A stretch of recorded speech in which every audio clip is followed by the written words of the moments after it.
চৌঠা ডিসেম্বর মুর্শিদাবাদ সফরে মুখ্যমন্ত্রী মমতা বন্দ্যোপাধ্যায় করবেন রাজনৈতিক জনসভা। কোমর বেঁধে প্রস্তুতি শুরু করেছে তৃণমূল। ভরতপুরের বিধায়ক হুমায়ুন কবির কি করবেন? মুখ্যমন্ত্রীর সভায় যাবেন? ইনভাইটেশন আছে, আর বেশি কিছু বলবো না। আমি আসবো কি আসবো না 4 তারিখে আপনারা দেখতে পাবেন। বুধবার বহরমপুর মুর্শিদাবাদ জেলা তৃণমূল কংগ্রেস কার্যালয়ে হলো 2 সাংগঠনিক জেলার প্রস্তুতি সভা।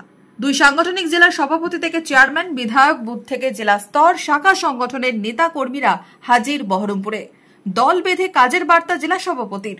এই 2 জেলা, জঙ্গিপুর জেলা এবং বহরমপুর সাংগঠনিক জেলা, 2 সাংগঠনিক জেলার সর্বস্তরের বুথ স্তর থেকে শুরু করে জেলা স্তর, রাজ্য স্তরের যারা নেতৃত্ব বা আমাদের সহকর্মী, আমাদের শুভানুধ্যায়ী, বুদ্ধিজীবী, শাখা সংগঠন সবাইকে সাথে নিয়ে আমরা এই সভা সফল করার জন্য নিশ্চিতভাবে আমরা আমাদের কাজ করব, চেষ্টা করব।